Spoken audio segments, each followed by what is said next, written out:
Hello, my dear. I am Dr. Alaa Mosbah, Professor of Obstetrics and Gynecology, Faculty of Medicine, Mansoura University. Today, I wanted to discuss an important subject, which is influenza, specifically influenza and pregnant women. Of course, influenza affecting all parts of the world and it constitutes a major health problem. So, what we wanted to discuss today, the definition, causes, diagnosis, influenza infection, complications, how to prevent and how to treat, and how to minimize the risk of infection from mother to baby. As you see in this picture, this is the influenza virus. Okay, influenza is an infectious disease caused by the influenza virus. The influenza outbreak was first described based on clinical symptoms in 1580. It transmitted from Asia to Africa and ended in Europe. The first documented pandemic influenza outbreak was influenza virus type A, H1N1, in 1918, was called the Spanish flu since it originated from Spain. In recent years,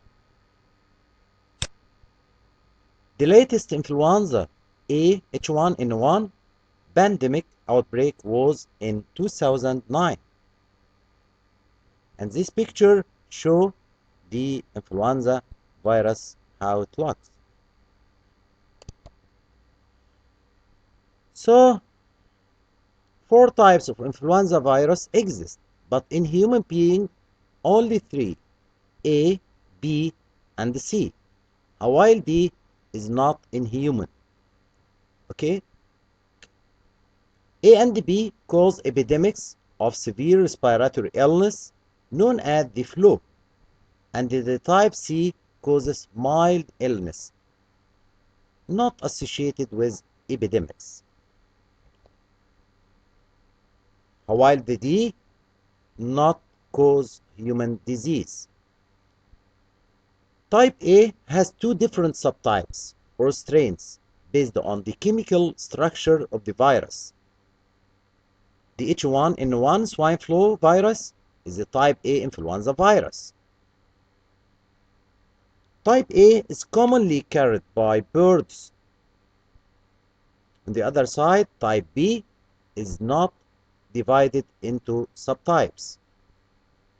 So, as you see in the picture, the human being can be affected by type A, type B, and type C. Both type A and type B are responsible for seasonal influenza outbreaks. The virus is in droplets that are coughed or sneezed. It infects others via inhalation or by landing on sensitive body areas, such as the eyes, nose, or mouth. These droplets generally travel no further than 6 feet. It is an airborne infection. Be careful that when your hand is contaminated by the virus by touching any part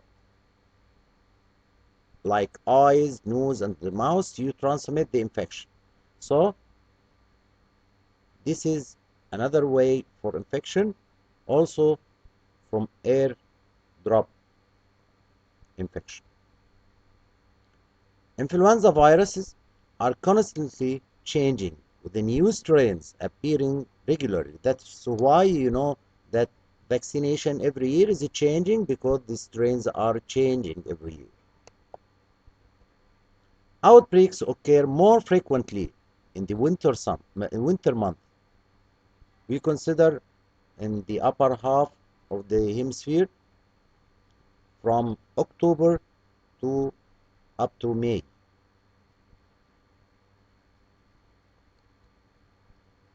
The incubation period of illness onset time time between exposure and symptoms. For the flu is from 2 to 4 days. So the incubation period 2 to 4 days.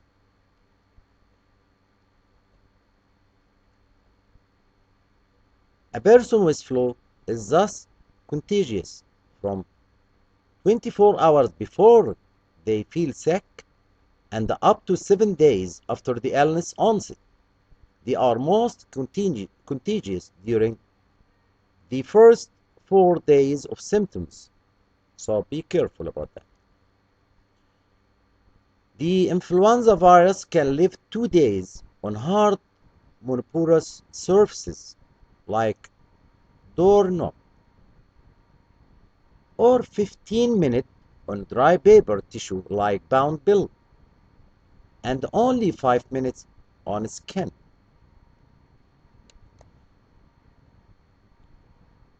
Influenza-like illness is defined as fever more than 38 and either cough or sore throat. So I need fever equal to or more than 38 or cough or sore throat with the fever. Influenza typically involves all other symptoms such as fatigue, headache, muscle aches, and pains. How can we diagnose influenza infection? Pregnant women should be encouraged to present early if they develop an influenza-like infection or if they develop any respiratory symptoms after close contact with person who has an influenza-like disease or infection. They should be assessed clinically for common signs and symptoms of the flu, which include fever, aching muscles, chills, sweats, headache, persistent cough, fatigue, weakness, nasal congestion, and sore throat. What about the investigations? Consider laboratory tests for certain purposes and certain individuals, where it will change clinical management or for severe illness requiring hospital admission. So not all cases I need lab testing, but in certain precautions, in certain problem, when there is a big problem or complicated one,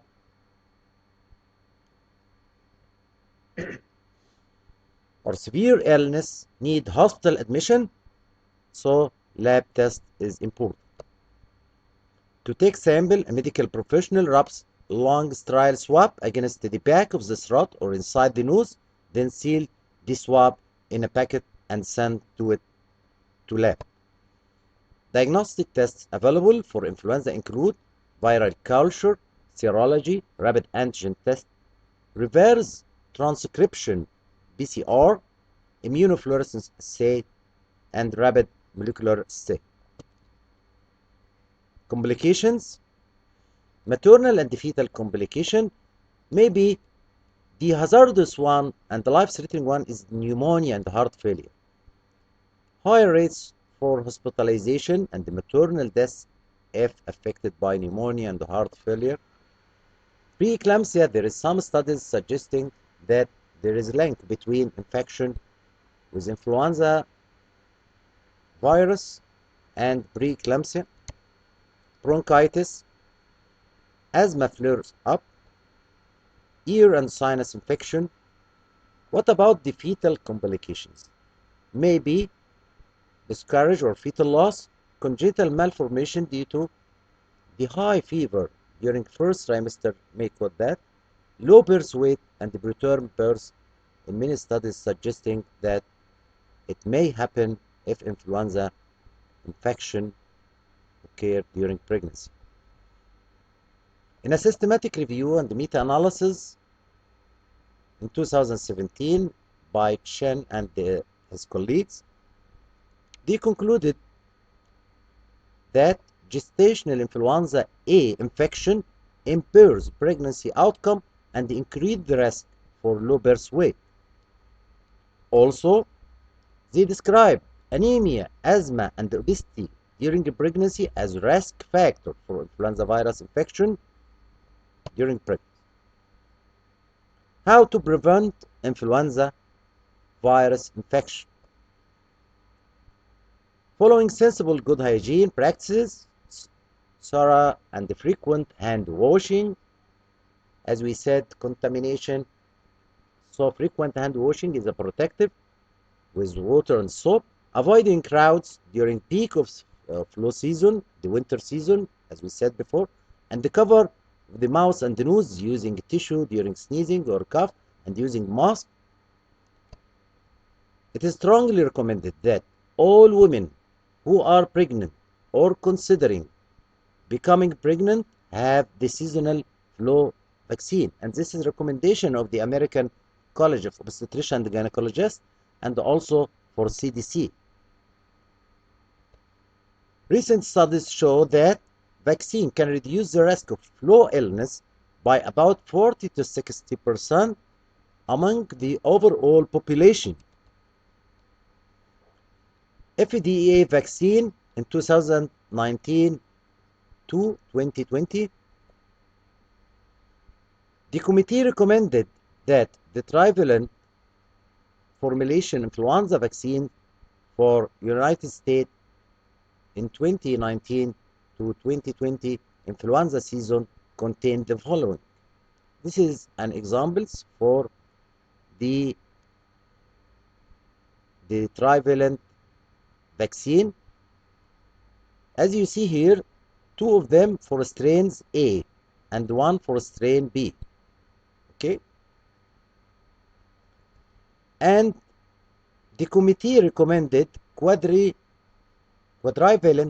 influenza vaccine contain the above three strains and the following additional B strain. So the quadrivalent contain 2A strains and 2B strains. So here in trivalent one contain only 1B and the 2A, while the other one contain 2A and the 2B. And this is the most recent one in this year. And this is an example for the quadrivalent.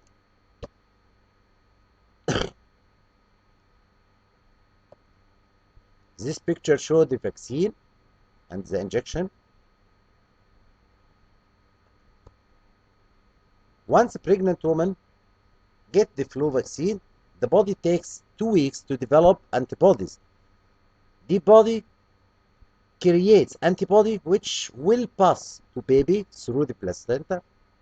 So both the mother and her baby will be protected. And the baby now is protected by passive immunization through this antibody that pass through the placenta. The most safe flu vaccine during pregnancy is an inactivated vaccine. So the virus is not living, it has been killed. And this is very important to give the lady the inactivated vaccine and not the live one. Please remember this point is important. Also, single dose vaccine injection, which doesn't contain mercury, is important because we are afraid from the risk of mercury on pregnancy. So in a single dose package, not multi-dose, it has no mercury inside. So we should note that very well. While in multi-dose usually contain mercury, so we didn't need this. We need the single dose, okay, which is only for one person, one pregnant lady. One injection, one syringe for one pregnant lady. CDC doesn't recommend nasal spray vaccine during pregnancy, which uses live attenuated vaccine. What about the antiviral chemoprophylaxis? Is there any antiviral chemoprophylaxis? The answer is yes. Because of the high potential for morbidity, the CDC and the American College of Obstetricians and Gynecologists recommend that post-exposure antiviral chemoprophylaxis 75 milligram of oseltamivir, which is the Tamiflu, once daily for 10 days. So dose of 75 milligram per day for 10 days. Be considered for the pregnant woman and women who are up to 2 weeks postpartum,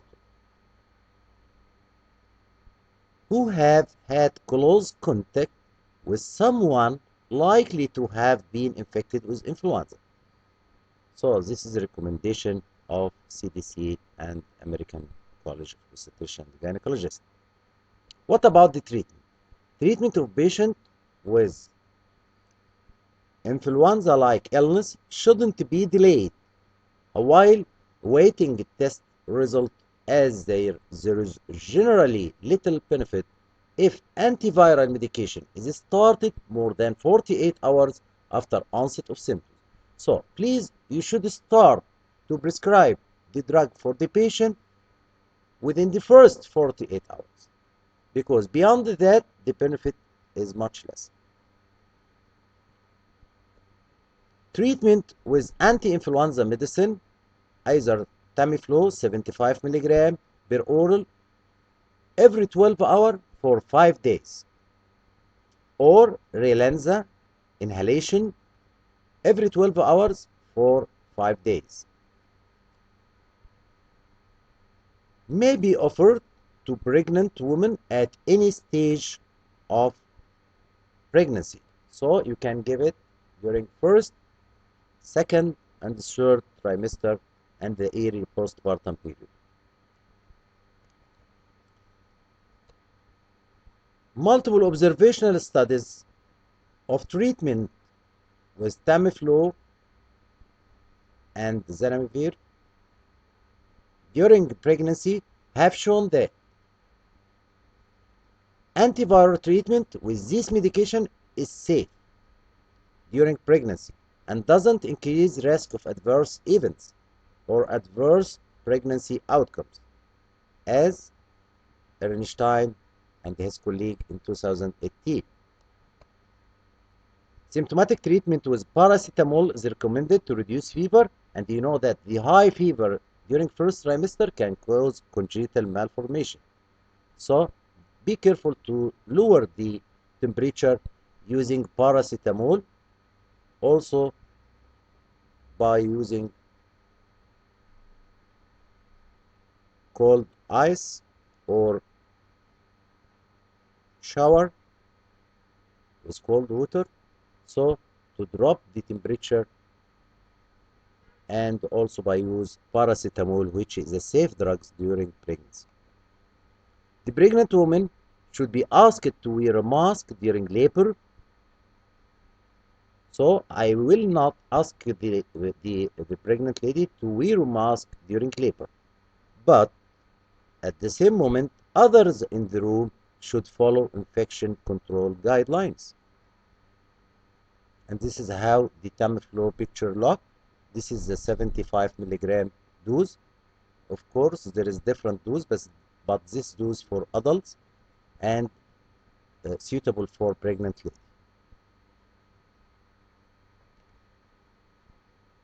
How to minimize risk of infection from mother to baby? Breastfeeding should be strongly encouraged. Sensible efforts should be made to reduce the likelihood the baby will be infected, while minimizing the effect on the mother-baby relationship. These include treating the mother to reduce the risk of transmission. Of course, when I treat the mother early, I reduce the risk of transmission of infection to her baby. The mother and the baby should sleep at least 1 meter apart in the same room in separate beds. When breastfeeding, bathing, caring for or cuddling or otherwise being within 1 meter of the baby, the mother should wear surgical mask and wash her hands thoroughly with soap and water before interacting with the baby. The mother is considered non-infectious after 72 hours of treatment with anti-influenza medicine or if she remains afebrile for more than 24 hours without the use of antipyretic medication. Prophylaxis is not recommended for the baby. When the baby develops symptoms, the baby should be isolated from other babies, assessed urgently by pediatrician who may consider treatment with anti-influenza medicine if influenza is diagnosed. And this is my last slide. Thank you. I'm Dr. Alaa Mosbah, Professor of Obstetrics and Gynecology, Faculty of Medicine, Mansoura University. See you in next lecture.